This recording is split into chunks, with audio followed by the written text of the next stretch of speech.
Olá, pessoal do Alfa Pré-Vestibular, olá, pessoal da sala. Nós estamos começando mais uma das nossas aulas virtuais. E hoje com uma série de coisas interessantes, uma série de coisas que pretendem preencher a lacuna que fica quando nós não temos aula.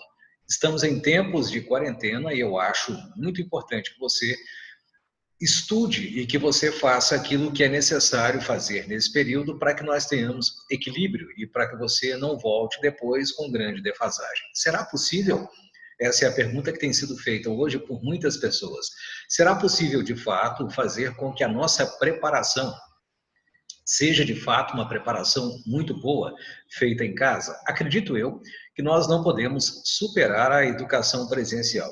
Sempre haverá muito de importante quando nós interagimos pessoalmente com as pessoas. Mas eu também creio e acredito que muitos comigo vão crer que é possível sim fazer muita coisa pela forma virtual. Muitas faculdades à distância, muitas modalidades de EAD, ou educação à distância para o ensino superior, já formaram levas de alunos que estão bem inseridos no mercado de trabalho. Não vejo, portanto, nenhuma dificuldade em que isso aconteça. Por outro lado, nós temos tido muita gente que estuda para concursos públicos, que fazem preparatórios de Enem e que até complementam suas atividades de ensino regular, por exemplo, na educação básica, por exemplo, no ensino médio, com a educação feita à distância, com a educação virtual. Ela é possível, sim. Eu conversava por esses dias com a Aline, que até fora do ar aqui me deu algumas dicas para que eu desse a vocês algumas dicas importantes.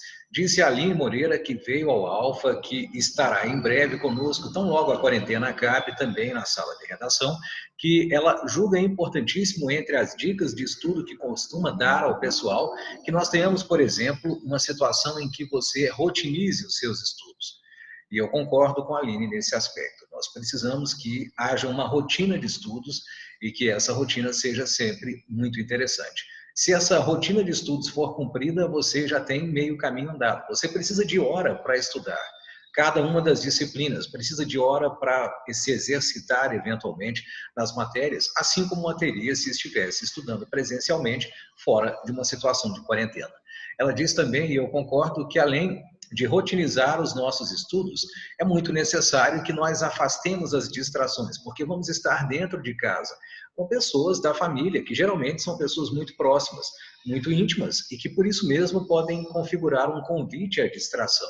Pode ser que nós queiramos gastar um bom tempo conversando, e isso nos tira realmente do propósito de estudar. Então é preciso de rotina, mas é preciso também afastar as distrações, que não são só, claro, os familiares. São também o meu celular, são meus livros, são as minhas coisas no meu quarto que às vezes vão concorrer com a necessidade de eu estudar.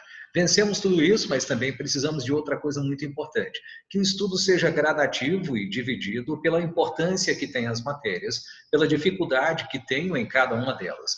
Importante é que você tenha a hora para a matemática, a hora para a geografia, a hora para a língua portuguesa, para a língua estrangeira, para a química, biologia e assim sucessivamente.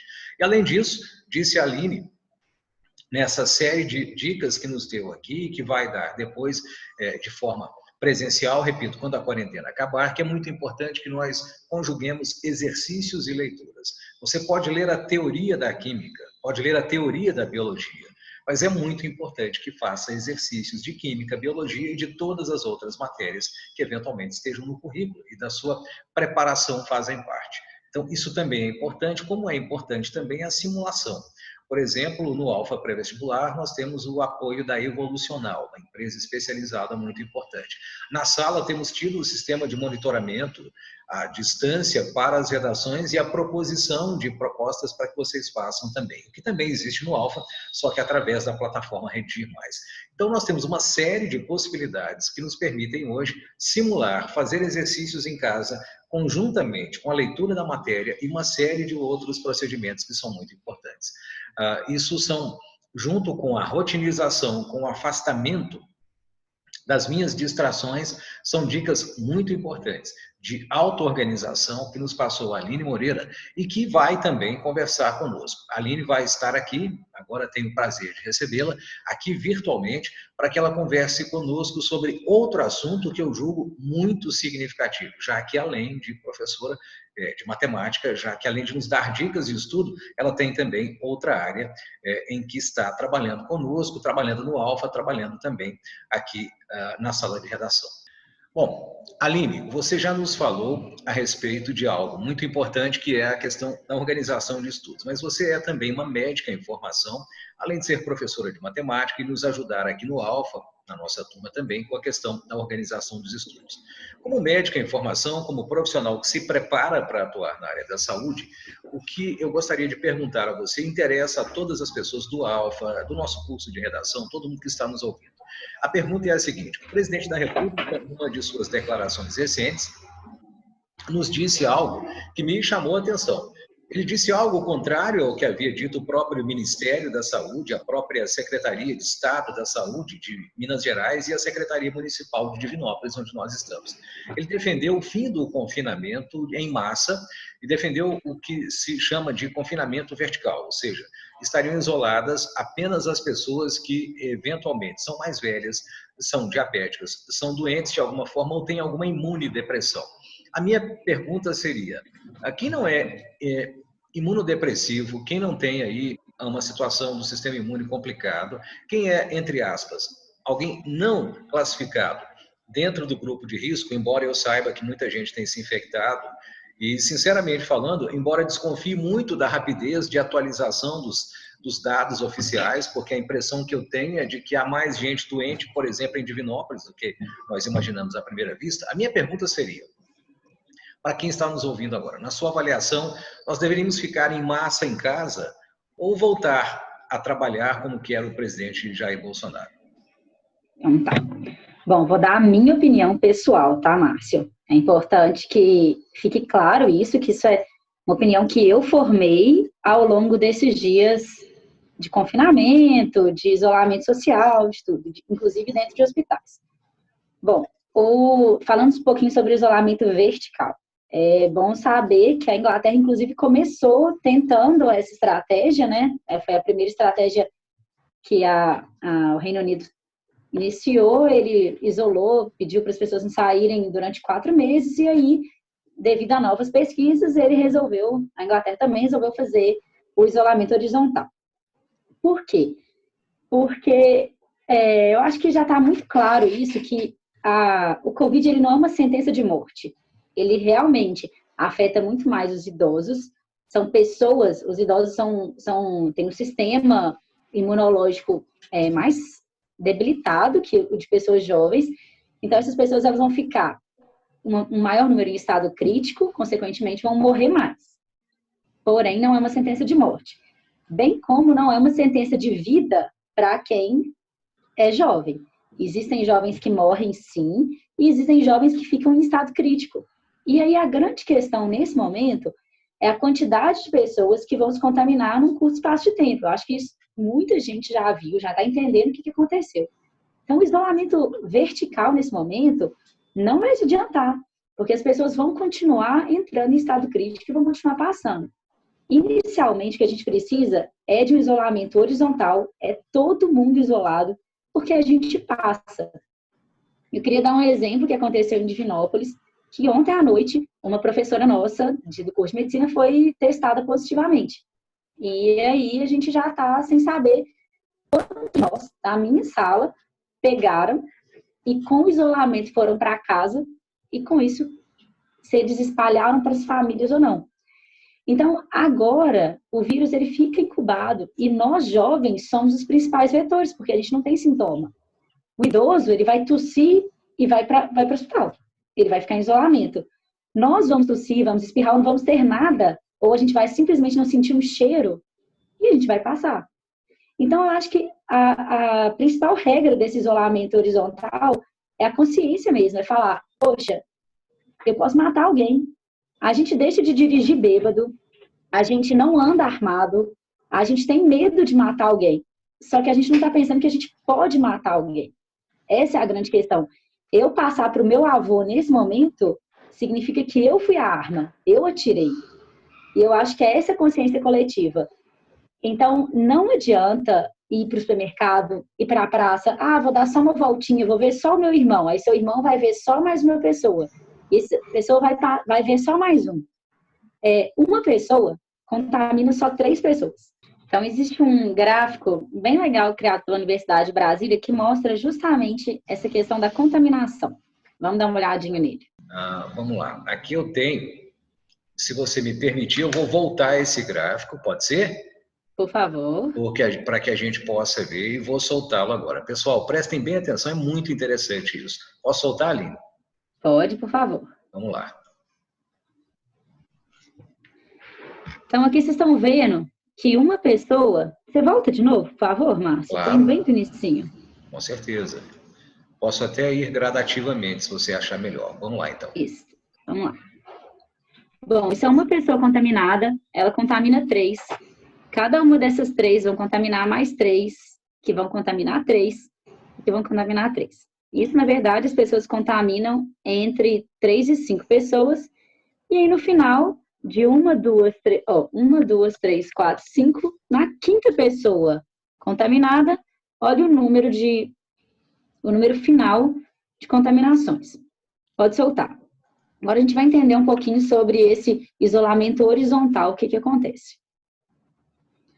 Uma pessoa resolveu não sair de casa, olha a quantidade de pessoas que reduz a contaminação. Nossa, que incrível! Aí isso a gente vai ter, nesse momento a gente teve, então, 4 pessoas que não saíram de casa, olha a diferença final disso. Então, essa é a importância do isolamento horizontal, é reduzir o número de pessoas nesse momento. É provável que 80% da população tenha o coronavírus, se contamine.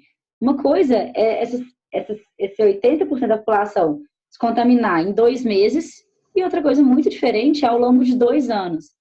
Isso vai fazer com que menos pessoas morram sem assistência. Porque se tiver, eles falaram, inclusive, né, que a Itália chegou no momento da escolha de Sofia, vai escolher quem vive ou quem não vive, quem tem assistência e quem não tem. Então, o que a gente pode fazer nesse momento é não deixar, não fazer com que alguém tenha que escolher quem vive ou não. E outra, ninguém precisa... O Covid não é o único motivo que alguém precisa de uma unidade de terapia intensiva, de um leito de TI. Então, a gente está na rua, sofre um acidente, ou alguém tem um AVC, essa pessoa precisa de um leito de UTI. E não vai ter. Então, de outras maneiras, isso afeta a vida de todo mundo. Então, não é porque o jovem é saudável, ele não vai manifestar nenhum sintoma, ele não vai ter um sinal de gravidade, que ele não vai precisar de uma UTI. Ele pode sofrer um acidente e precisar. Não vai ter. Então, agora é o momento do isolamento horizontal. Mais para frente, vai chegar o momento do isolamento vertical. A gente entende, com certeza, que a questão econômica é muito séria. Inclusive, hoje de manhã eu estava lendo um estudo sobre o tédio, o suicídio, sobre o que o isolamento, que já foi feito algumas outras vezes, né? Não é a primeira vez no mundo que isso acontece, o que isso causa nas pessoas. São questões sérias que a gente tem que pensar sim, mas que nesse momento, o que a gente precisa é de ficar em casa. E o único jeito que nós jovens, que não estamos dentro do hospital, inclusive eu como estudante de medicina fui mandada para casa, o único jeito que eu tenho de salvar uma vida é não passando essa doença para ninguém. Então, se eu estou contaminada e eu não sei, o que eu tenho que fazer é ficar em casa. Eu não quero ser a bala. E isso foi a minha escolha desde o início.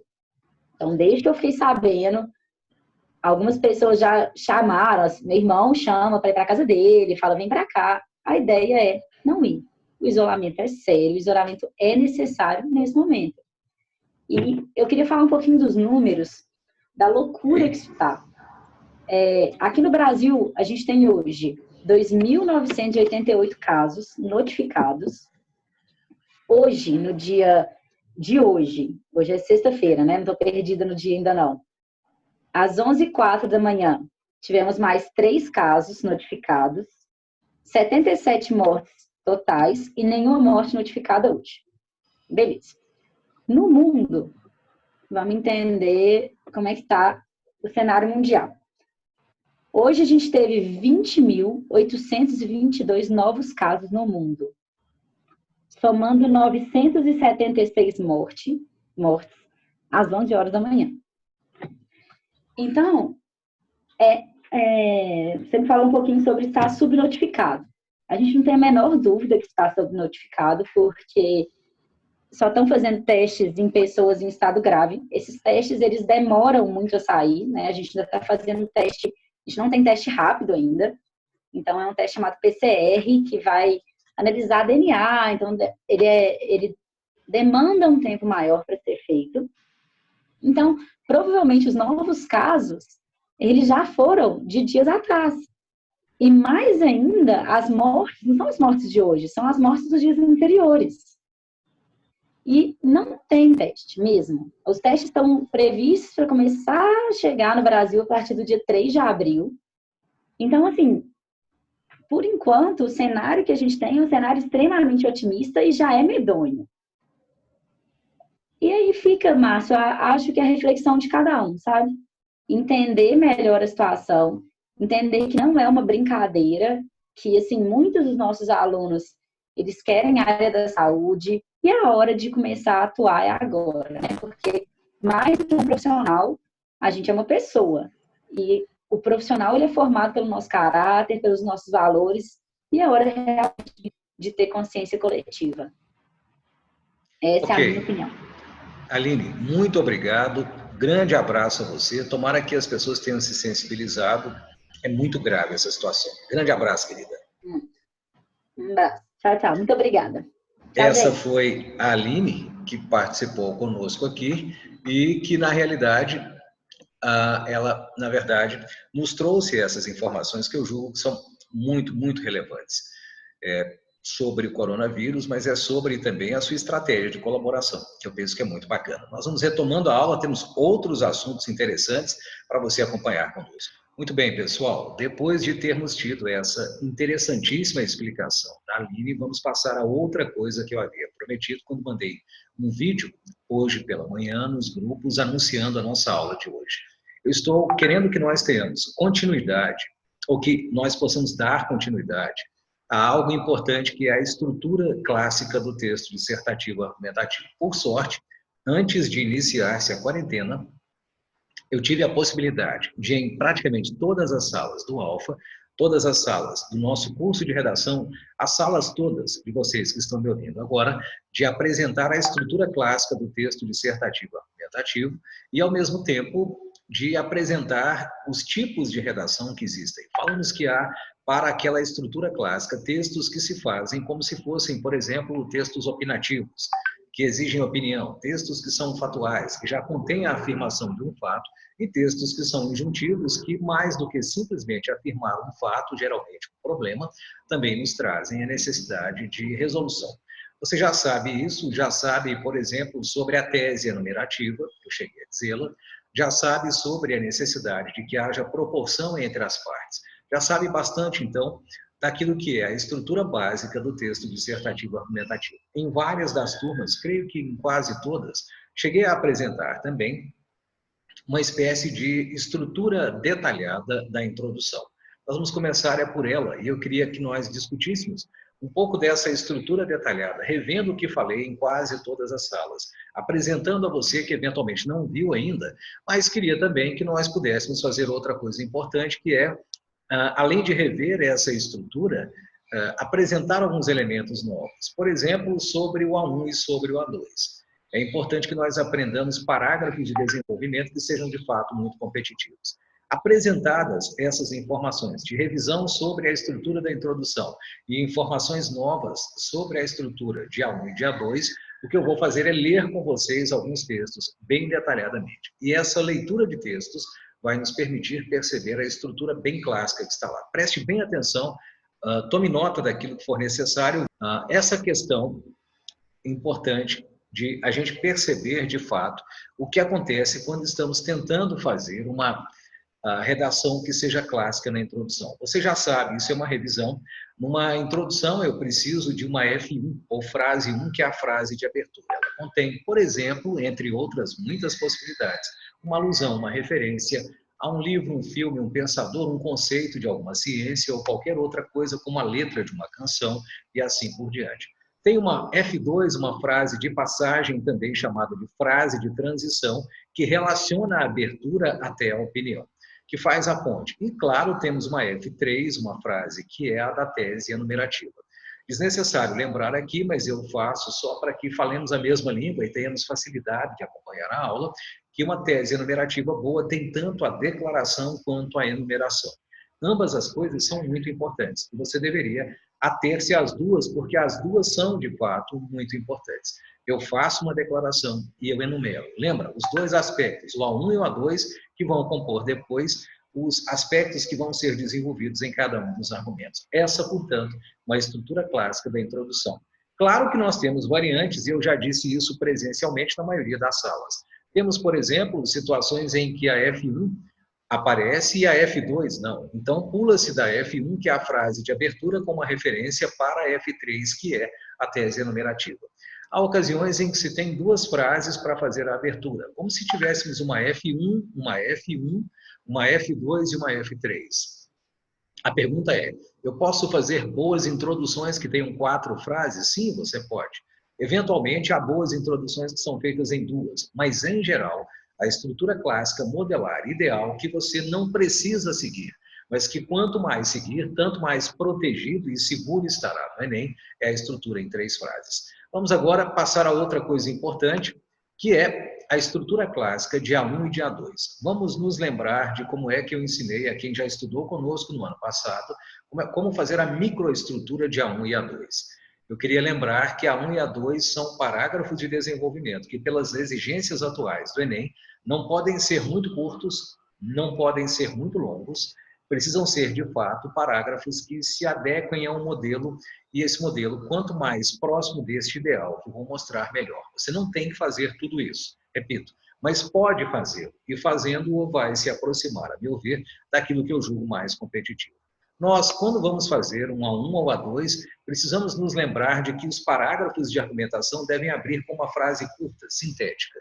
Uma frase que contenha pouca informação e que nós chamamos de tópico frasal. Essa frase que deve, por exemplo, iniciar por uma conjunção ou locução conjuntiva ou elemento de coesão sequencial, algo como uma tese que diga que a persistente violência contra as mulheres no Brasil se deve a fatores históricos e a fatores culturais. Ora, o A1 trataria dos fatores históricos e o A2, como vimos, dos fatores, de fato, culturais. Então, eu começaria o A1 dizendo, em primeira análise, é interessante observar os fatores históricos. Aquele que primeiro mencionei na tese enumerativa. Professor, essa frase F1 do A1, esse tópico frasal não é um pouco repetitivo? Sim, ele é. Ele repete a informação. Ele não é meio pobre em informação? Sim, ele é pobre em informação. A função da F1 no A1 e no A2, a função do tópico frasal, não é a de desenvolver a ideia, é a de sintetizá-la, permitindo assim que o avaliador e o seu leitor, em geral, percebam muito rapidamente que aqui você contesta, você coloca, melhor dizendo, você junta, atesta aquilo que você vai falar depois, que você está apresentando uma síntese do que virá. Ora, a frase 2 é igualmente importante. Você sabe que toda boa redação precisa de intertextualidade, precisa do que nós chamamos, na linguagem do Enem, de repertório sociocultural. Eu posso colocar o repertório na introdução, como você sabe. Posso colocá-lo na conclusão, eventualmente. Posso fazê-lo de muitas maneiras, mas nós sabemos que uma das maneiras mais interessantes é usar a intertextualidade, o repertório sociocultural, no A1 e no A2.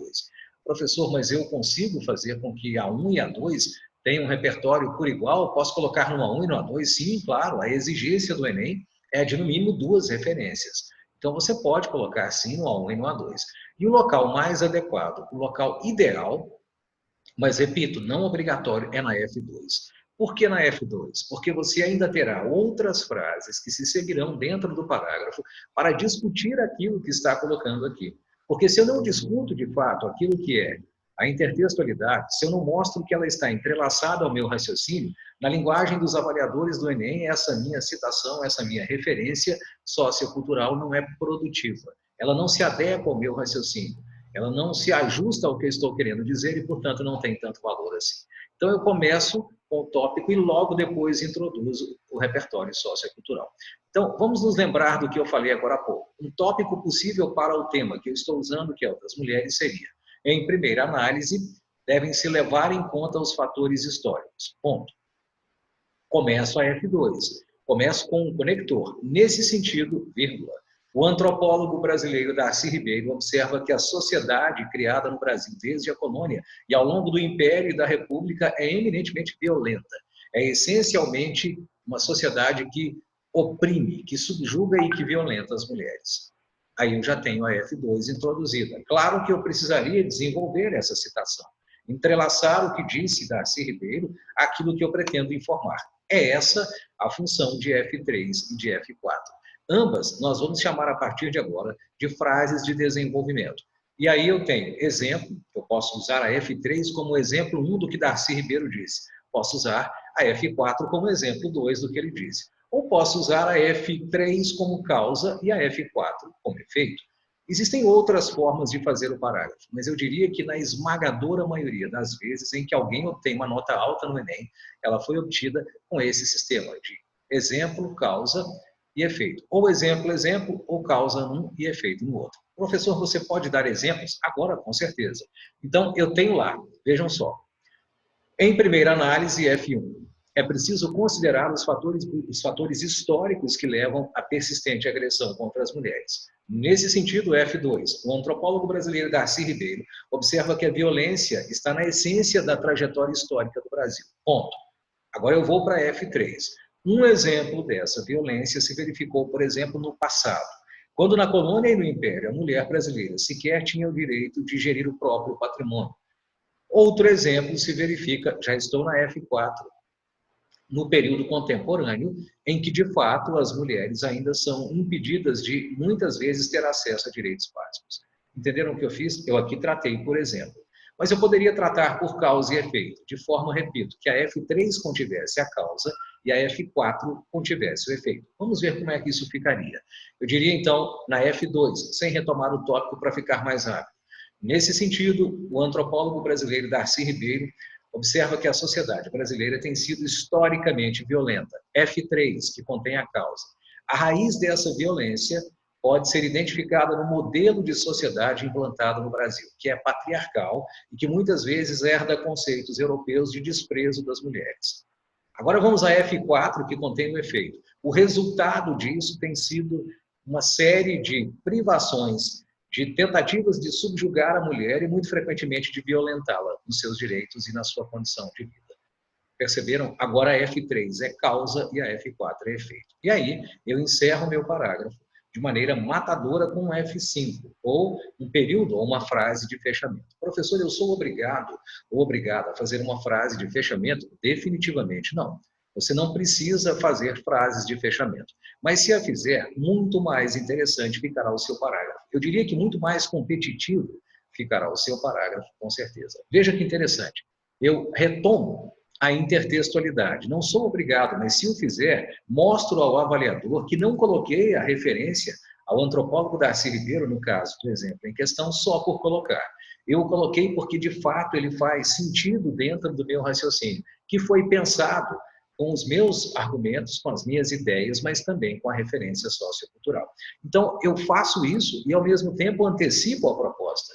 Mas, professor, a proposta não deve ficar, não é na conclusão? Sim, ela fica na conclusão, mas ela deve ser antecipada no A1 e deve ser antecipada no A2, se houver, claro, duas propostas. E por que é que eu faria isso? Porque um dos critérios pelos quais, e eu já disse isso numa videoaula que postei na semana passada, um dos critérios pelos quais se faz com que alguém, de fato, tenha o total de pontos, ou o desempenho máximo, ou o nível máximo de pontuação na competência 5, é produzir propostas de intervenção que estejam articuladas aos argumentos. Ora, para mostrar essa articulação entre propostas e argumentos, nada mais interessante do que fazê-la aqui retomada mais rapidamente possível, sem dizer quem vai agir e como vai agir, apenas dizendo o que deve ser feito. Vamos agora desenvolver essa frase 5, então, eu diria. Logo, portanto, sendo assim, mas essas não são conjunções de concluir, professor? Sim, mas não só de concluir o texto na conclusão, também de concluir o A1 e de concluir o A2.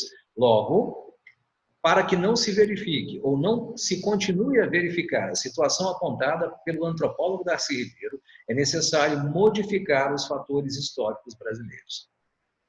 E isso pode ser feito com esforço social e governamental. Observem que eu sou muito genérico, eu não sou nada específico. E aí eu concluo o meu parágrafo com a retomada da intertextualidade e provo que ela é produtiva na linguagem dos avaliadores. Aquela intertextualidade, aquele repertório que de fato tem sentido e, ao mesmo tempo, antecipo as propostas e faço com que o meu parágrafo não seja considerado embrionário. O que nós vamos perceber nas redações do Enem, e que daqui a pouco vamos ver num estudo detalhado de 2 redações que eu separei, o que nós vamos ver é que nem todo parágrafo nota 1000 tem a F1, nem todo parágrafo tem a F2, nem todo parágrafo tem a F3 e a F4. Acontece, às vezes, de a pessoa usar apenas um parágrafo de 4 frases. Mas eu diria que esse é o modelo ideal. Se você se acostumasse a ele, estaria se acostumando a um modelo muito próximo daquele, repito, que é o ideal. Esse modelo te deixaria, por exemplo, longe de ser considerado seu parágrafo embrionário, que faria com que ele perdesse ponto. Longe de fazer com que o seu parágrafo fosse considerado como de senso comum, aquele que não tem nenhum repertório. Longe de fazer com que ele fosse considerado, em síntese, um parágrafo pobre. Essa seria a forma de fazer um parágrafo muito interessante. Agora nós vamos para uma outra circunstância, uma circunstância em que eu vou tentar mostrar a vocês de que maneira nós conseguiríamos, eu vou interromper esse compartilhamento, eu queria mostrar a vocês de que maneira redações nota 1000 podem ser processadas com essa estrutura de parágrafos que eu acabei de ensinar. Vocês já sabem de intertextualidade, já sabem da necessidade dos conectores, já sabem, eventualmente, de muitas outras coisas importantes, como o vocabulário, que deve ser bom, e essa estrutura micro e macro na introdução. Vamos então ver como é que isso se comportaria nas redações nota 1000.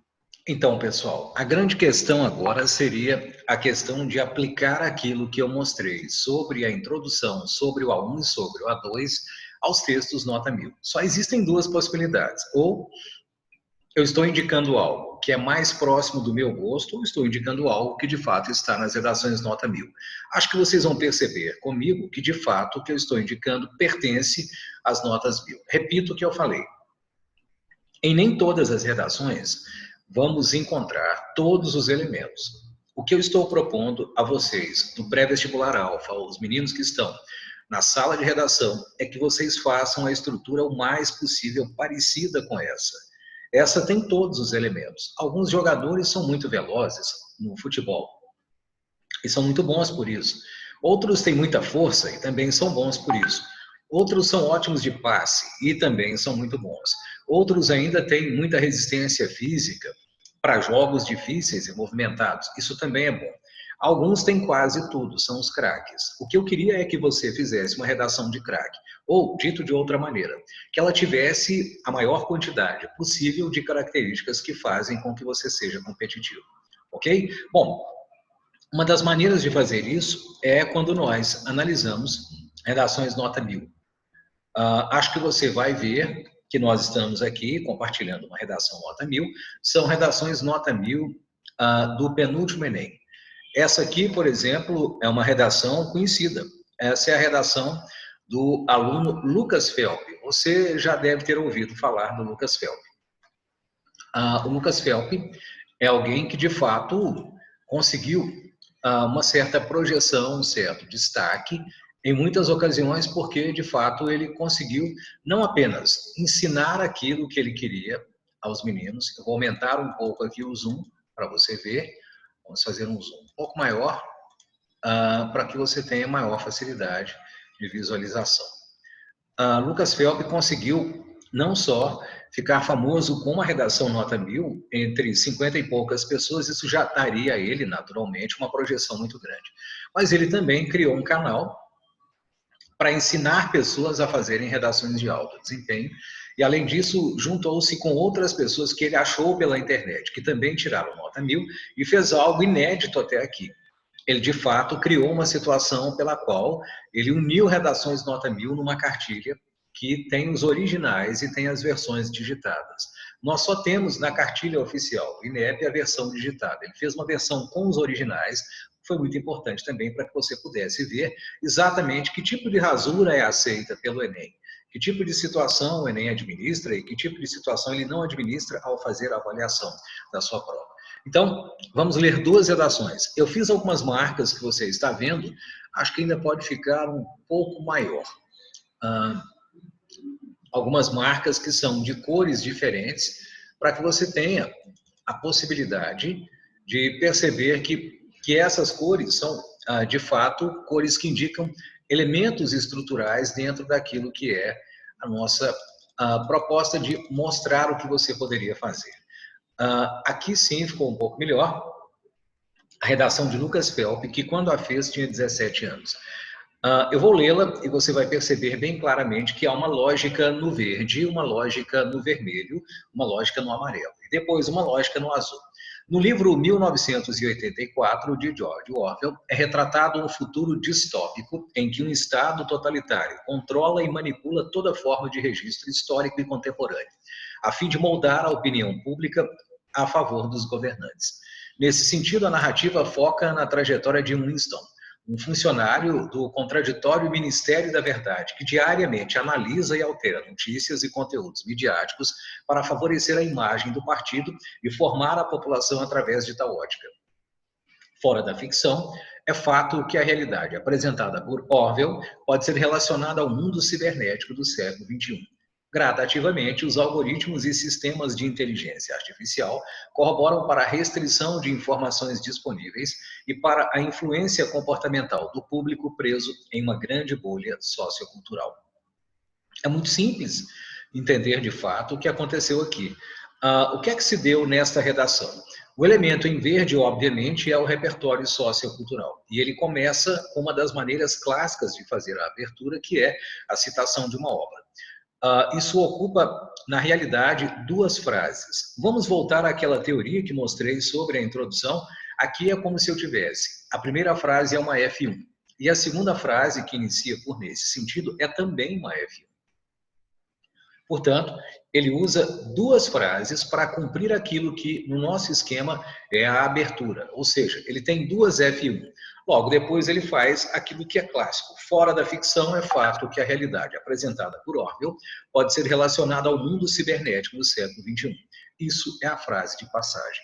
E aquilo que vem depois, que a meu ver ele deveria ter iniciado com ponto, isso deveria ser outra frase, e não um pedaço da frase anterior, para que essa não fique muito longa. Isso é a tese enumerativa. Em vermelho eu tenho a tese propriamente dita, a declaração. E em amarelo, os dois aspectos que compõem a enumeração. Vejam que é classicamente aquilo que eu falei. Quais serão então o A1 e o A2 do Lucas Felp nessa redação? O A1 vai tratar da restrição de informações disponíveis. É um dos motivos que falam sobre os problemas trazidos pela manipulação do comportamento, que foi cobrada como tema naquele ano. E a outra questão é a influência comportamental do público preso em uma grande bolha sociocultural. Ficou bem simples? Vamos a como ele desenvolve esse tipo de parágrafo daqui a pouco. Porque agora eu quero mostrar outra redação. Agora, na realidade, da Vanessa Tudy, que é uma outra estudante, essa de 19 anos, a época em que fez o Enem. Vamos à introdução dela e compará-la com a introdução do Lucas Felp. O mundo conheceu novos equipamentos ao longo do processo de industrialização, com destaque para os descobrimentos da terceira revolução industrial, que possibilitou a expansão dos meios de comunicação e controle de dados em inúmeros países. Entretanto, as ferramentas recém-descobertas foram utilizadas de forma inadequada, como, por exemplo, durante a Era Vargas. Com efeito, a má utilização dessas tecnologias contribui com a manipulação comportamental dos usuários, que se desenvolve devido não só à falta de informação popular, como também à negligência governamental. Ficou muito claro que nós temos aqui estruturas parecidas. Espero que você esteja acompanhando o nosso raciocínio. Aqui, por exemplo, eu tenho, quando ele fala da terceira revolução industrial, eu tenho um elemento que é de repertório. Aqui tem outro elemento, quando ele fala da Era Vargas, estão ambos em verde. Em vermelho, novamente, tenho a tese enumerativa. A parte declarativa da tese é a de vermelho, propriamente dito, e o que eu tenho aqui, com falta de informação popular e negligência governamental, são as causas dessa manipulação. Portanto, o que a Vanessa Tudy fez foi uma tese enumerativa clássica, em que ela afirma que há um problema. e antecipa dois argumentos que são a causa 1, a falta de informação popular, que aqui está, e a causa 2, que é a negligência governamental. Simples, fácil, objetivo. Nenhuma dificuldade nos traz essa redação, que, aliás, repito, é muito parecida com a redação feita por Lucas Phelps, quando cita 1984. Ele começa com a citação a George Orwell. Ela começa com uma citação à Revolução Industrial e depois à Era Vargas. Ele optou pela literatura, ela pela história. Ambas são áreas bastante possíveis de serem citadas e estão entre aquelas que, mesmo presencialmente, antes do período de quarentena, eu já havia antecipado a você. Vamos voltar então agora à redação do Lucas Phelps e vamos ver como é que ele começa o seu A1 e o seu A2. Mas lembrem-se, eu acabei de ensinar a estrutura de A1 e A2.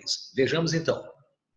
Essa estrutura teria uma F1, que é o tópico frasal, uma F2, que é a intertextualidade, uma F3 e uma F4, se a pessoa quiser fazer duas, para discutir a intertextualidade, e uma frase de fechamento, que pode ou não conter um spoiler, uma antecipação da proposta de intervenção. Vamos a esse parágrafo. Em primeiro lugar, é importante destacar que, em função das novas tecnologias, internautas são cada vez mais expostos a uma gama limitada de dados e conteúdos na internet, consequência do desenvolvimento de mecanismos filtradores de informação a partir do uso diário individual. Qual foi o elemento que ele anunciou? Ele disse que trataria no A1, vejam a tese aqui de novo, da restrição de informações disponíveis. E, de fato, o que ele fala é, na verdade, da restrição. O que ele fala aqui é que há uma gama, uma quantidade limitada. Ele está falando daquilo que ele prometeu. Portanto, a lógica nesse parágrafo. Ele faz um tópico que, no entanto, é muito longo. O que eu recomendo é que o seu tópico seja menor que o tópico que o Lucas Phelps fez aqui. De qualquer maneira, essa é a F1. Ele passa em seguida a F2. De acordo com o filósofo Zygmunt Bauman, e aqui você tem um trema que não existe, isso foi colocado por ele, está equivocado, assim como há alguns equívocos de gramática, alguns equívocos de norma culta, de registro, né, de convenção e de gramática propriamente dita, mas nós não vamos considerá-los agora. De acordo com o filósofo Zygmunt Bauman, vive-se atualmente um período de liberdade ilusória, já que o mundo digitalizado não só possibilitou novas formas de interação com o conhecimento, mas também abriu portas para manipulação e alienação vistas em 1984. Assim, os usuários são inconscientemente analisados e lhes é apresentado apenas o mais atrativo para o consumo pessoal. Ele fez algo de diferente em relação ao que eu ensinei. Ele tem uma F1, ele tem uma F2 e ele tem uma F3.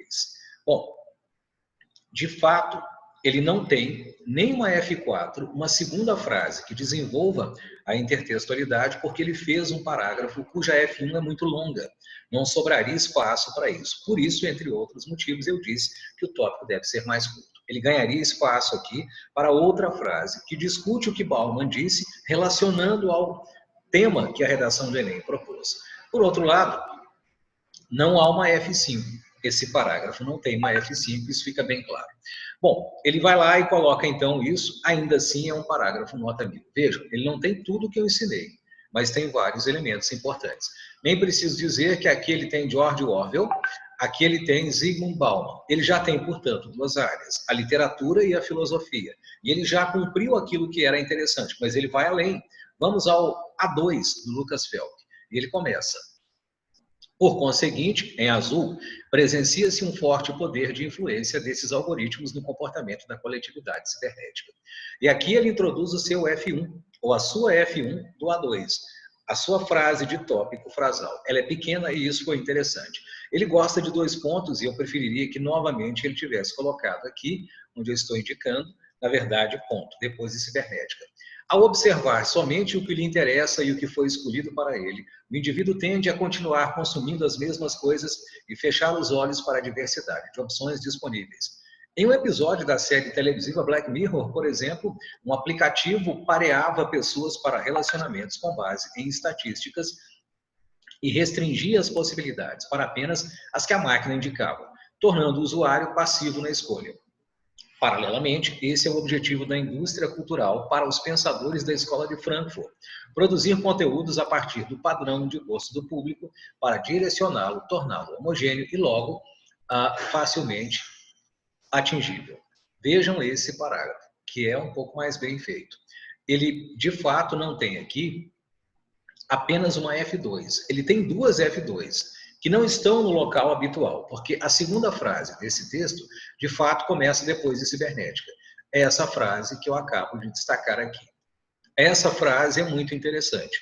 Ela funcionaria, de fato, como a F2. Só que ela acaba não sendo isso. Ela é uma espécie de desenvolvimento da ideia. A primeira intertextualidade, o primeiro repertório sociocultural é Black Mirror, que por isso está aqui em verde. Mas no mesmo parágrafo, ele introduz o conceito de indústria cultural e depois o refere àqueles pensadores que o desenvolveram, que são os da Escola de Frankfurt, grupo filosófico do século XX, surgido ainda na primeira metade do século XX, mas que continua depois da Segunda Guerra Mundial. A Escola de Frankfurt é amplamente citada em muitos locais. Vejam que aqui você tem até outra ideia muito interessante. Costuma-se dizer que a redação não deve superabundar de referências, e é verdade. Com referências demais, ela se torna cansativa, se torna complexa. Não é essa a intenção. Mas aqui, o que você percebe é que um parágrafo consegue perfeitamente conter duas referências. E como é que se faz isso? Eu já ensinei isso. Já disse isso em sala, vamos recuperar o que eu havia dito. Você consegue isso misturando o repertório que é cultural ou que é, na realidade, popular, como, por exemplo, uma série como Black Mirror, ao que é, de fato, cultura escolar, como conceito de indústria cultural criado pelos pensadores da Escola de Frankfurt.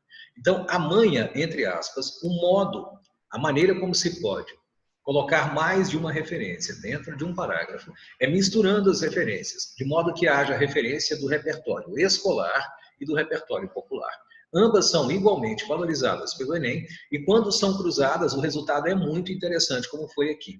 Desnecessário dizer a você que está me vendo que isso impactou decisivamente o seu avaliador, que isso fez com que ele ficasse, de fato, pensando, nossa, aqui nós temos um aluno que consegue fazer algo muito interessante.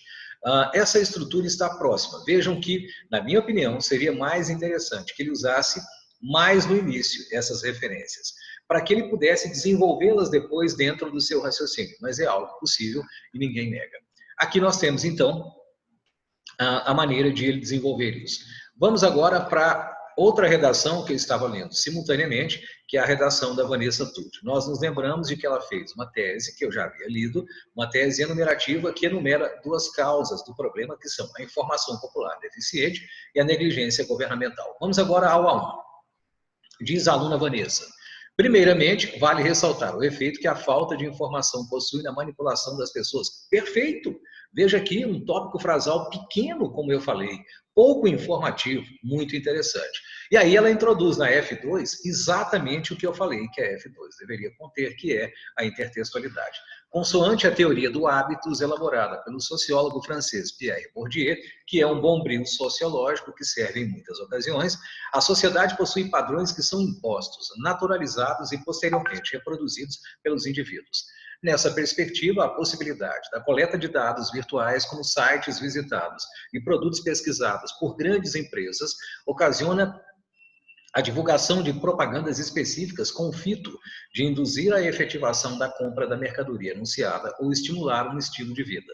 Muito longa essa frase. Nós teríamos que fazer, de fato, frases menores. Assim, o desconhecimento dessa realidade permite a construção de uma ilusão de liberdade de escolha que favorece unicamente as empresas. Dessa forma, medidas são necessárias para alterar a reprodução prevista por Bourdieu dessas estratégias comerciais que afetam negativamente inúmeros indivíduos. Perfeito parágrafo. Ela antecipa, na verdade, uma proposta de intervenção ao dizer, vejam só, que medidas são necessárias. E ela retoma a intertextualidade, que no caso é a referência ao sociólogo Bourdieu, cujo conceito de hábitos foi citado aqui. Muito bom parágrafo. E ela anunciou que aqui trataria da questão da falta de informação, e essa falta de informação está desenvolvida aqui.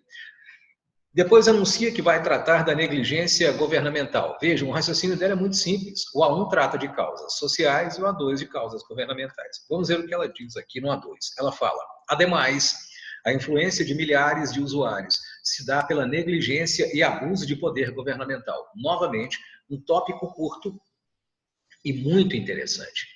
Durante a era Vargas, a manipulação comportamental dos brasileiros foi uma realidade a partir da criação do Departamento de Imprensa e Propaganda, que possuía a função de fiscalizar os conteúdos que seriam divulgados nos meios de comunicação usando o controle da população. É uma F2 clássica, uma frase de intertextualidade, que agora vai ser discutida. Vejam a discussão da F2 para tornar produtiva a citação na F3. Nos dias atuais, com o auxílio da internet, as pessoas estão mais expostas, uma vez que o governo possui acesso aos dados e históricos de navegação que possibilitam a ocorrência de uma obediência influenciada, como ocorreu na era Vargas. Desse modo, urge a extrema necessidade de alterações estruturais para a ocorrência de uma liberdade comportamental de todos. Vejam que interessante, ela menciona a era Vargas no início e ela menciona a era Vargas no fim. Ela retoma a intertextualidade. Só que, em vez de retomá-la na F5, na última frase do texto, ela retoma na penúltima frase. É uma modificação possível, é uma adaptação possível do esquema ideal que eu ensinei. Vejam que interessante. Por outro lado, ela tem aqui um tópico, uma frase que é muito longa, como eu disse, e depois ela tem outras duas frases. De fato, ela tem uma F5. Tem uma F3, tem uma F2, tem uma F1, mas não tem uma F4. Como assim? Tem uma F5 e não tem uma F4? Não conto de 1 até 4 direto? Não, porque nós vamos padronizar. A F1 é sempre a frase de tópico. Essa está aqui em azul. A F2 é sempre a frase que contém a intertextualidade. É a segunda. A F3 é a frase que discute isso e a F5 a frase que encerra e contém um spoiler da proposta. Portanto, o que ela não fez foi a F4. Ela discutiu a intertextualidade que está na F2 apenas com a F3. É possível? É possível. Não é a forma mais competitiva, mas é ainda assim uma forma muito interessante. Então, nós vimos duas redações que passam bem próximos daquilo que eu andei dizendo que era interessante. A última coisa que bem rapidamente vou mencionar diz respeito agora a dois aspectos. Agora nós temos aqui, vejam a tela, o verde e o vermelho. O verde, sendo questões de vocabulário, você precisa de algumas palavras diferentes, na média, para mostrar que domina um vocabulário e impactar o avaliador, isso eu já disse em sala, presencialmente, isso é muito importante. E precisa de conectores. Os conectores estão aqui em vermelho. Vejam primeiro as palavras diferentonas aqui no texto, primeiro do Lucas Fel. Distópico, corroboram, gama, depois ele diz coletividade, que nem tão diferente assim é, e mister, que é o mesmo que necessário. Uma, duas, três, quatro, 5 palavras diferentes e uma outra quantidade de palavras, que não é tão diferente assim, mas que tem um bom vocabulário, compondo aquilo que interessa. Vamos agora aos conectores. Eu tenho que a segunda frase tem um nesse sentido, depois eu tenho um em primeiro lugar, depois eu tenho um assim. Vejam, esse é um conector conclusivo clássico para encerrar o A1. Depois eu tenho um por conseguinte, depois eu tenho um por exemplo, que embora não seja um conector, funciona como elemento de coesão, na medida em que remete ao que foi dito anteriormente. Tem um paralelamente, que também é originalmente um advérbio, mas que aqui tem função coesiva. E aqui eu tenho um portanto. Vejam que o texto é bastante coeso. Eu ainda poderia citar a coesão referencial, porque todas essas, em vermelho, são exemplificações da coesão, que de fato é sequencial. É a utilização de conectores. Já a coesão referencial, que em outra ocasião veremos, é a troca de um termo pelo outro para que você não repita palavras indevidamente. Então, há um segredo nas redações nota 1000. Essas redações nota 1000 podem muito facilmente ser percebidas quando você percebe que elas têm intertextualidade em quantidade superior até ao mínimo, ou pelo menos o mínimo, e você percebe que elas têm elementos estruturais importantes. Aqui, por exemplo, eu tenho a retomada da tese, que vamos estudar quando eu falar da introdução. Vamos agora para a redação da Vanessa Tude, a segunda estudante que estamos analisando, quando ela, na realidade, apresenta os conectores e apresenta as informações que são de repertório. Veja aqui, no primeiro parágrafo, no entretanto, por exemplo, com efeito, 3 em um único parágrafo. Vejam o segundo parágrafo, primeiramente, é isso ou não? E aí eu tenho, nessa perspectiva, eu tenho um assim, eu tenho dessa forma, tenho um ademais, eu tenho desse modo, eu tenho nesse sentido.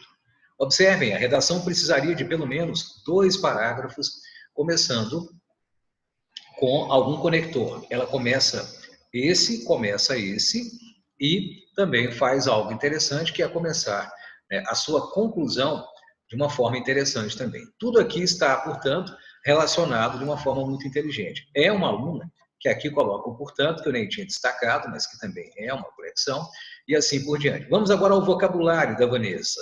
O que é que ela usa de palavras diferentes? Ela usa um consoante, uma forma interessante de dizer conforme. Ah, mas isso é um conector, professor. Sim, mas eu queria destacar aqui o fato de ser pouco usado. Um posteriormente, que é comum, mas é de linguagem de fato formal. Um naturalizados, um fito, que alguns de vocês devem saber. O que é isso? Fito é a finalidade, o objetivo. Aqui ela usa um urge em vez de é urgente. Novamente, um posteriormente e aqui um erradicar. E até uma palavra muito diferente, que é o impende. O que é um impende? Impende é necessário que algo seja feito. Impende que algo seja feito. Nem preciso dizer que isso é português do século XIX. Temos aqui, portanto, em 2 redações, uma avaliação muito clara. Se você está atento, se você está atenta, já percebeu que há marcas linguísticas nas redações nota 1000 que são muito fáceis de perceber.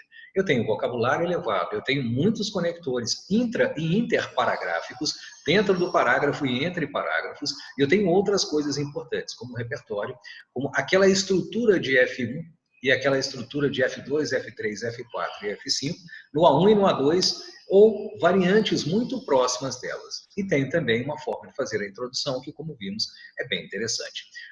Isso seriam maneiras de você estudar as redações. Quer ganhar tempo, quer aproveitar a quarentena? Vá para casa, leia aquilo que você sabe que são as redações nota 1000. Eu vou mandar uma cartilha para quem não a tem ainda, com várias redações nota 1000, e você vai perceber que o que temos visto em sala é o que se verifica na média das redações. Pessoal, vamos então à última parte do que eu tinha planejado para hoje em termos de conteúdo. Lembrando que essas aulas virtuais, essas aulas online, são feitas o mais próximo possível daquilo que eu julgo que seja uma situação de aproveitamento normal.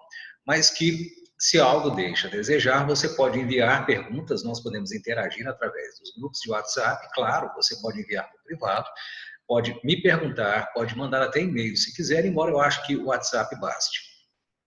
E, principalmente, você pode também anotar as suas dúvidas, e eu espero que em breve estejamos juntos novamente com o fim da quarentena. Mas ainda que ela demore um pouco, você estará certamente com a possibilidade de interagir comigo. Na primeira parte da aula, então, vimos algumas dicas que eu julguei interessantes para que você aproveite seu estudo em casa. Dicas dadas, inclusive, pela Aline Moreira, que é professora parceira do Alfa e do nosso curso de redação. Depois vimos a participação da própria Aline, que nos falou sobre a questão do coronavírus. E isso é fundamental, mas isso diz respeito à redação, sim, isso diz respeito à nossa segurança, ao motivo pelo qual nós estamos em casa, isso também é educar. E depois vimos uma revisão teórica sobre as partes da redação, principalmente a microestrutura da introdução de A1 e A2. E depois ainda lemos aquele monte de coisas interessantes sobre redações nota 1000, ou lemos redações nota 1000, melhor dizendo, para aplicar a teoria que eu havia visto. Para essa última parte eu reservei algumas dicas bem rápidas sobre pensadores que podem ser citados. Eu queria chamar a atenção de você que está no Alfa Pré-Vestibular, de você que está nos nossos cursos, para que você não deixe de frequentar as dicas que eu tenho dado de conteúdo. Eu separei para começar algumas dicas que de fato são dicas mais ligadas a cinema. E até dei a isso o nome de Cinema na Quarentena. Já fiz lá uma indicação de Bacurau, filme brasileiro, de que muitos ouviram falar e que nem todos assistiram ainda. Fiz uma indicação sobre 2 documentários, que são Cuba e o Cameraman e Indústria Americana. Este último, grande vencedor do Oscar de documentários em 2019, e definitivamente um dos filmes importantes que nós tivemos no ano passado. É vencedor do Oscar e isso é algo muito importante. O que eu gostaria, então, é de trazer a você alguns pensadores. Como disse, se não for possível apresentar todos eles, eu trago aos poucos aqueles que poderiam ser mencionados. Vejamos o critério de utilização de um pensador. Eu não preciso necessariamente de uma citação entre aspas. Não preciso necessariamente de que você cite tudo o que ele disse, exatamente como ele disse. Você pode fazer uma paráfrase, que é dizer o que alguém disse com as suas palavras e que eu julgo até mais interessante pelos critérios atuais do Enem. Uma paráfrase poderia, por exemplo, alcançar pensadores importantes, como esse de quem eu quero falar a você agora, que é um pensador muito importante, de fato, e que é um pensador americano, que se chama Henry Thoreau. Eu coloquei aqui, vamos divulgar do slide atual, aqui está Henry Thoreau, filósofo norte-americano, nascido em 1817 e falecido ainda jovem, aos 45 anos, em 1862. Temos aqui, portanto, alguém que é do século XIX, que é antigo, mas que é tremendamente atual. Eu vou contar em muito rápidas palavras a história do Thoreau e você vai ver como é interessante. E na descrição deste vídeo, quando ele for para o YouTube, eu prometo colocar também um link para que você resgate documentário e explicações sobre a obra do Thoreau. Thoreau foi um pensador americano que viveu, como eu disse, no século XIX. Num dado momento, tendo se formado em Harvard, e sendo um brilhante professor de letras formado em Harvard, ele que gostava muito da natureza tornou-se um crítico do capitalismo. Foi viver numa pequena cabana que pediu emprestada a um amigo, que também era um escritor muito famoso, Ralph Waldo Emerson, e lá ficou por cerca de 2 anos e meio, consumindo o que ele próprio pescava, caçava ou plantava, vivendo com o mínimo necessário. Ia de vez em quando à cidade, sem dúvida nenhuma, passava pela cidade, e, indo à cidade, observava e escrevia. Era um escritor, deixou uma espécie de diário e um livro de reflexões sobre esse período em que ele morou isolado, numa cabana na floresta, e a floresta ao lado de um lago que se chamava e se chama Lago Walden. Isso em Massachusetts, na região, na verdade, de Boston, não muito longe de Boston. Massachusetts ficou famosa, aliás, entre outros motivos, por causa de Thoreau. Thoreau fez o quê, então? Lá, vivendo, ele começou a elaborar um pensamento sobre o capitalismo, sobre o governo, sobre as principais questões contemporâneas.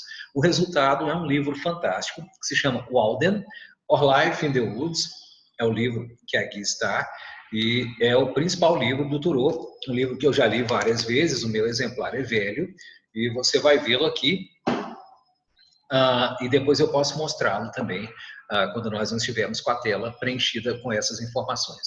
Thoreau, então, elaborou em Walden esse seu livro, que tira o seu título do nome do lago em que ele estava. Ele elaborou uma grande reflexão sobre o capitalismo. E passou lá durante algum tempo e ele chegou à conclusão de que o capitalismo estava destruindo a natureza. Mas vejam, uma conclusão ainda do século XIX. Naquele período áureo em que se pensava que derrubar árvores e abrir estradas e construir ferrovias era sinônimo de progresso. Thoreau disse que aquelas ferrovias e aquele excesso de desmatamento iriam comprometer irremediavelmente a natureza. E disse que o capitalismo, na opinião dele, não tem o direito de destruir a natureza. E vejam o que ele disse. Uma afirmação feita em Walden. Ele disse que a natureza, antes de ser a nossa fonte de recursos, é a nossa casa. Veja que interessante ideia para usar em muitas redações interessantes. Mas disse mais. Ele, na verdade, disse que conseguiu viver na cabana, e conta isso no livro, com o mínimo possível. E que todas as pessoas podem viver com muito menos do que o necessário. Thoreau pregou, então, que nós parássemos de consumir sem absolutamente nenhum freio, e que esse consumo refreado iria não só nos tornar mais felizes, porque ele estava convencido de que a felicidade não reside na posse das coisas, e sim na saúde, na convivência, nas possibilidades de desenvolvimento das nossas potencialidades, mas também disse que esse consumo, sendo refreado, iria poupar a natureza, que a natureza não aguentaria tanto a retirada de recursos de matéria-prima, quanto a devolução desse recurso na forma de lixo. E começa a dizer que nós temos um padrão de consumo que foi artificialmente criado e que nós precisamos ser críticos em relação a ele. Vejam aqui outra importante questão. Agora, além do meio ambiente, nós temos o consumismo. traços típicos da sociedade atual.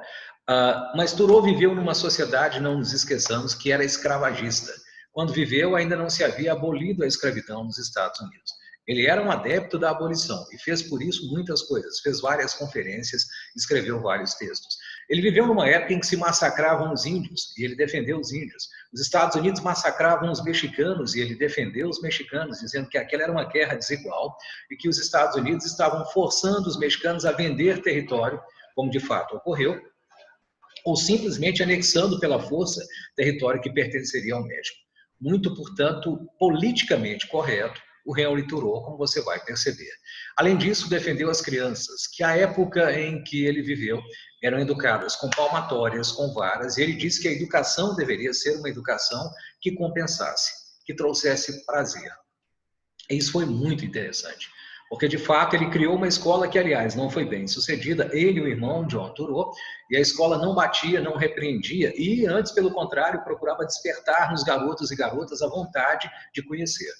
Ele desenvolveu, por exemplo, um método que levava garotos para passear na floresta, dava aulas de ciência ao ar livre, dava aulas de filosofia, história e geografia, com um método que para a época era revolucionário. Tão revolucionário que não foi entendido, os pais tiraram os filhos de uma escola que se recusava a bater e, portanto, se recusava a essa disciplina da força em que Thoreau diz que estava baseada a sociedade americana no seu tempo, e a escola precisou fechar, mas deixou um exemplo muito interessante. Além de solidário aos negros, aos índios, aos mexicanos e às crianças, ele era solidário às mulheres. Embora não tenha se casado, Thoreau observou como era estúpida a ideia de que mulheres eram inferiores aos homens e de que, se prestassem atenção, os homens perceberiam que elas têm a mesma capacidade. O que não tiveram, segundo o que ele diz, é a mesma oportunidade e que isso precisava ser remediado. Como se não fosse bastante, defendeu também não só a natureza, não só a flora, mas também a fauna. E disse muito claramente que os animais têm direitos. Ou seja, ele antecipou em pelo menos 150 anos uma série de coisas que nós pensamos hoje, em pleno século XXI. Thoreau é um pensador para a economia, para os temas de cultura, para os temas de escola, para vários outros temas. É um dos mais ricos pensadores que já foram produzidos pelos Estados Unidos. Mas se isso não fosse o bastante, ele também criou um conceito pelo qual entrou na história do direito, e esse conceito é o de desobediência civil. O caso está relacionado a um fato da vida do Thoreau e foi colocado em outro livro, que é esse aqui, um livro que também tem, e o que ocorre é que Thoreau, sem querer, descobriu um método que depois ele transformou numa teoria política para contestar governos injustos. Thoreau disse que não iria mais pagar impostos, e alegou que morava na floresta durante aquele período em que estava na cabana e que, não sendo beneficiado por nenhum serviço público, ele se recusava a pagar uma taxa anual muito pequena, diga-se de passagem, mesmo para aquela época que o governo cobrava a cada cidadão. Ora, não pagar impostos nos Estados Unidos era um crime federal.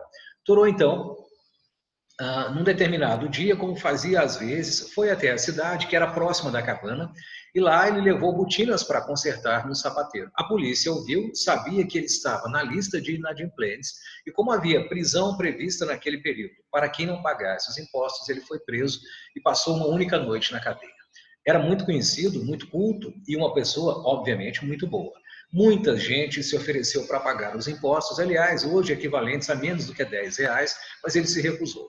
Até que uma tia, indignada com aquilo, pagou sem que ele soubesse, e na manhã seguinte ele foi libertado. Mas na noite em que passou na cadeira, ele teve uma ideia interessante para um texto que é Civil Disobedience, que depois virou a Desobediência Civil, o livro que eu tenho em mãos aqui, e que junto com Alden formam a obra mais importante de Thoreau. Vejam que interessante isso. Thoreau foi visitado por seu amigo Emerson, mesmo que havia emprestado o terreno no qual ele construiu a cabana. E há um diálogo, supostamente ocorrido entre os dois, que entrou para a lenda americana. O Emerson disse a ele: Thoreau, o que é que alguém com a sua inteligência, com o seu bom coração, o que é que alguém com a sua importância faz aí? Ele disse ao Emerson, amigo dele: numa sociedade escravagista que massacra os negros, que massacra os indígenas, massacra a natureza, massacra as mulheres, as crianças, o que é que você está fazendo aí de fora? Com um governo destes, é preferível estar preso a estar solto, porque pelo menos preso eu não compactuo, não assino embaixo daquilo que o governo tem feito. A frase entrou naturalmente para a história, não é do anedotário, ela está realmente registrada nos livros sobre Thoreau e de Thoreau, mas a gente não sabe exatamente como é que ela se deu. De qualquer forma, não é preciso que as palavras tenham sido exatamente essas. A essência foi essa, e isso mostra algo interessante. Saindo da cadeia, no dia seguinte, Thoreau escreveu um ensaio, e nesse ensaio defendeu a ideia de que qualquer cidadão, individualmente considerado, deveria desrespeitar as leis que são injustas, deveria desrespeitar atos governamentais que são injustos, e que essa era uma forma pacífica, não violenta, de enfrentar governos que não faziam o que deveriam ou que deixavam de fazer aquilo que deveriam fazer. Isso naturalmente gerou a desobediência civil, que hoje juridicamente é conhecida na teoria política, na ciência política, mas também nas ciências do Estado, no direito propriamente dito, como uma forma de enfrentamento de injustiças. Desnecessário dizer que essa ideia fez muito sucesso.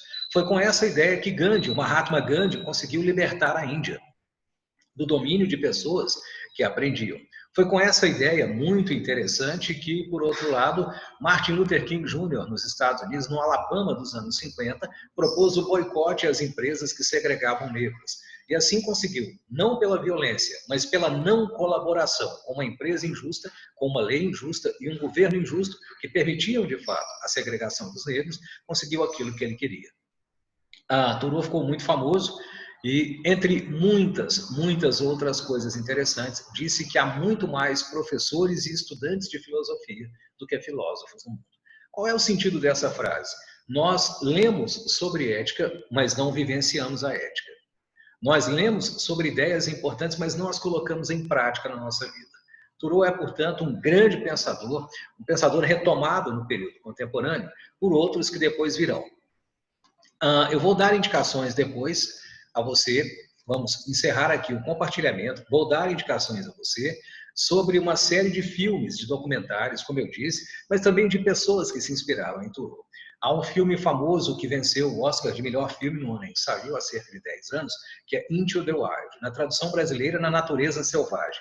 É o relato de um garoto americano que sai viajando, que deixa tudo que tinha, abandona quaisquer bens materiais depois de ter lido Thoreau e consegue, com o seu exemplo, mostrar que nós podemos viver com menos do que o que nós queríamos. Medite sobre Thoreau, assista aquilo que eu passei como indicações e você vai perceber que temos aí um pensador gigantesco. Um pensador capaz de surpreender todas as pessoas 150 anos depois da sua morte, que era politicamente correto e que criou um conceito importante com o qual eu vou encerrar essas palavras. Thoreau disse que mesmo solitários, como por exemplo vivendo numa cabana isolada que ele próprio havia construído, nós podemos ser solidários. Pode haver solidariedade mesmo da parte de quem é solitário. E é claro que isso me faz pensar, por exemplo, nos tempos em que estamos vivendo. Isso me faz pensar no período de quarentena. Isso me faz pensar, por exemplo, que cada família dentro do seu apartamento, cada um de nós dentro do próprio quarto, evitando o convívio para que se evite o contágio pelo coronavírus e, consequentemente, as doenças que podem vir daí, a Covid-19 e a sua nova fórmula, nós, ainda que solitários, estamos sendo solidários. É isso que tínhamos que dizer. Grande abraço a você, os links vão aqui. Espero que a aula tenha sido útil e que você possa interagir conosco perguntando aquilo que queria. Foram muitas hoje, as nossas informações serão mais, se Deus quiser, na semana que vem. Tenha uma boa quarentena, continue em casa, isso é importante, mas continue com bom humor, continue animado ou animada a fazer os seus estudos, porque isso será recompensado.